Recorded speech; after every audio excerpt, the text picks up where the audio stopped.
ታሪኽና እንትጅምር ኣብ ሓንቲ ኣዝያ ንእሽተይ ዝኾነት ከተማ ኣቲ ሸሪፍ ቦይድ ዝተባሃለ ናይታ ከተማ ፖሊስ ነቲ ሰዓቱ ድሕሪ ምርኣይ ነታ ሒዝዋ ዝነበረት ደወል እንዳደወለ ኣብቲ ከተማ ይዘውር ነበረ።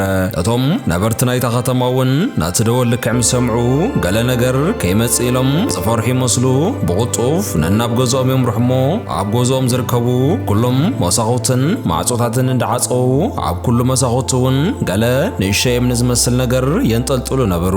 ታሪኽና ድማ መዲሱ ሓደ ፍራንክ ዝተባሃለ ወዲ የርእየና እሞ ኣዝዩ ሰኺሩ ስለ ዝነበረ ኩሎም ነናብ ገዝኦም ክኸዱ ከለዉ ንሱ ግና ኣብቲ እንዳ መስተ ወንኡ ስሒቱ ደቂሱ እዩ ነይሩ።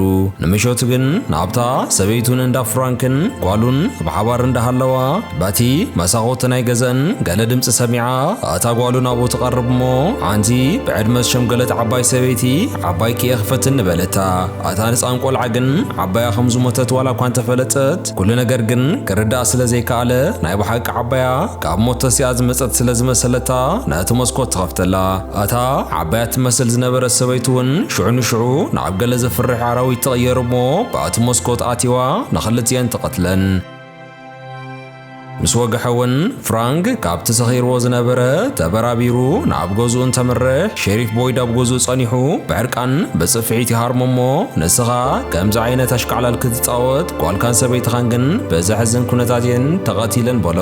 መሊሱ ድማ ታሪኽና እቶም ናይ ጅም ስድራ ቤት የላለየና ጅም ምስ ሰበይቱን ምስ ክልተ ደቁን ባቲ ኸባቢ እንዳሓለፈ ከሎ ኣብ ቅድሚቱ ዝተወደቐ ገረብ ይረክብ እሞ ካብቲ ገረብ መሕለፍ እንተረኸብኩ ኢሉ ናይ ኣቋራፂ መንገዲ ናብቲ ውሽጢ እንተኣትውን ናብታ ናይ በዓል ሸሪፍ ቦይድ ከተማ ይበጽሕ። ካብታ ከተማ ንኽወፅእ ኢሉ ትኺሉ መንገዱ እንትቕጽል ግን ግዜ ጥራሕ ይዘጥፍእ ነይሩ እምበር ብዘይተፈለጠ ምኽንያት ናብታ ዝመጻ ከም ብሓድሽ ይዝመላለስ ነይሩ።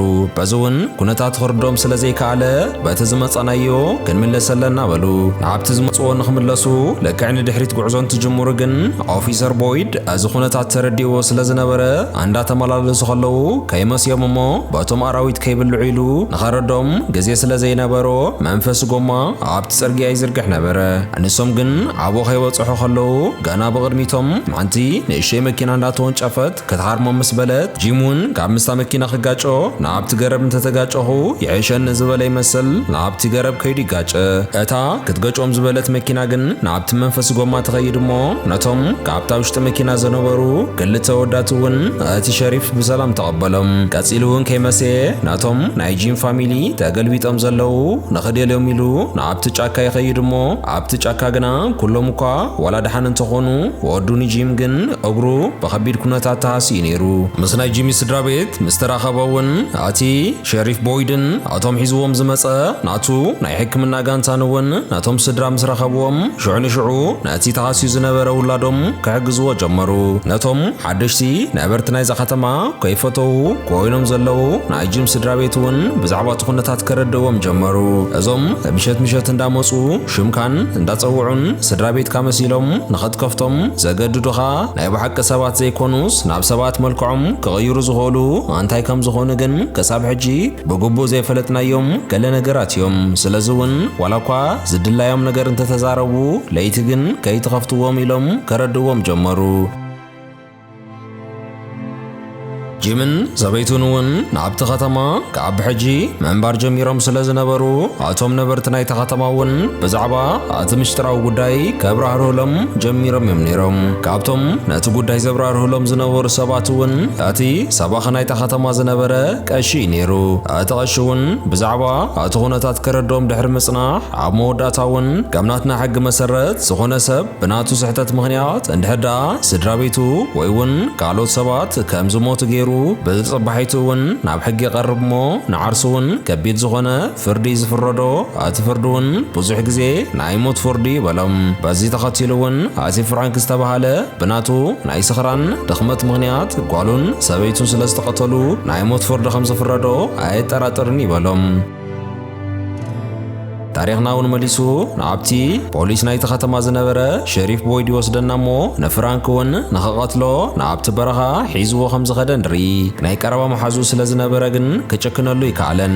ፍራንክ ግን ብተጸራሪኡ ድሕሪ ሰበይተይን ጓለይን ኣነብዚ ክነብር ስለ ዘይደሊ እንተቐተልካኒ እየ ዝመርጽ ኢሉ ንኽቐትሎ ፈቓደኛ ከም ዝኾነ እንዳገለጸሉ ንርኢ። መዓልታት እንትኸድውን ኣብቲ ከተማ እቶም ምሸት እንዳመፁ ዝርብሽዎም ዝነበሩ ገለ ፍጡራት ጥራሕ ዘይኮነስ ኣብ መንጎኦምን ብዙሓት ማሕበረሰባዊ ክፍፍላትን እናዓርሶምን ብዙሓት ምግጫወትን ክፍጠሩ ጀመሩ። በዚ እውን ገለ ሰባት ካብታ ከተማ ክነምልጥ ኣለና ኢሎም ብዙሓት ፈተነታት ወላኳ ክገብሩ እንተኽኣሉ ናይ መብዛሕቶም መወዳእታ ግን ሞት ጥራሕ እዩ ነይሩ። እቶም ናይ ጂም ፋሚሊ እውን ዋላኳ ኣብ ውሽጢ ሓፂር እዋን ኣብታ ከተማ ተረኺቦም እንተነበሩ እቲ ዝገጥሞም ዝነበረ ፈተናታት ግን ኣዝዩ ከቢድ ካብ ምዃኑ ዝተበገሰ እታ በኹር ጓሉ ንጂም ዝነበረት እውን ኣብቲ ከተማ ምስቶም ዝነበሩ ሰባት ዝኾነ ይኹን ማሕበረሰባዊ ህይወት ክትረክብ ስለ ዘይከኣለትን ኣብቲ ከተማ ንኽትነብር እውን ቀስ በቐስ እንዳጸገማን ኣብ ስነ ልቦናዊ ኩነታት ኣተሓሳስባ እውን ዓሉታዊ ዝኾነ ጽዕንቶ ክፈጠረላ ስለ ዝጀመረ እውን ምስ ስድራ ቤታ ይኹን ምስቶም ኣብቲ ከተማ ዝነበሩ ካልኦት ሰባት እውን ሓቢርካ ንኽትነብር ስለ ዝጸገማ ሃዲማ ካብቲ ከተማ ኣብቲ ጫካ ዝኾነ ኣትያ እውን ኣብኡ ንብሕታ ክትነብር ትጅምር። እቲ ካብ ኩሎም በተሓሳስቡ ኣዝዩ ዝፍለ ዝነበረን ኩሉ ነገሩ እውን ብዛዕባ ቴክኖሎጂ ዝኣምንን ዝፈቱን ዝነበረ ወዲ እውን እቲ ዝነበሮ ናይ ቴክኖሎጂ ዓቕምን ክእለትን ተጠቒሙ ነቲ ጉዳይ መፍትሒ ንኽገብረሉ ቆሪፁ ዝተበገሰ ይመስል። ምናልባት እውን ምስቶም ካብታ ከተማ ወፃእ ዘለው ህዝብን መንግስትን እውን መታን ርክብ ክፈጥሩ እሞ ንሶም እውን መፂኦም መታን ሓገዝ ክገብሩሎም ብምሕሳብ ነቲ ካብ ዝተፈላለዩ ማተርያት ወዳዲቑ ዝረኸቦም ኣካላት ናይ ሬድዮ እውን ገጣጢሙ ናይ ርክብ ሬድዮ ንኽገብር ፈስተነ። እዚ ክገብር ከሎ እውን በቶም ኣብቲ ከባቢ ዝነበሩ ሰባት ዝመስሉ ነገራት ዋላኳ ብዙሕ ፈተና ክገጥሞ እንተኸኣለ ኣብ መወዳእታ ግን ነታ ሒዝዋ ዝነበረት ናይ ርክብ ሬድዮ ሰሪሑ ይውዳእ እሞ ገለገለ ጭጭ ዝብል ናይ ምልክት ናይ ሬድዮ ዝረኸበ ዝመስል ድምፅታት እውን ክትቦ ትጅምር። ቀዳመይቲ ክፋል ናይ እታ ፍሮም እትብል ኣዝያ መሳጢትን ተባሃጊትን ተኸታታሊት ፊልሚ ነዚኣ ትመስል ነይራ።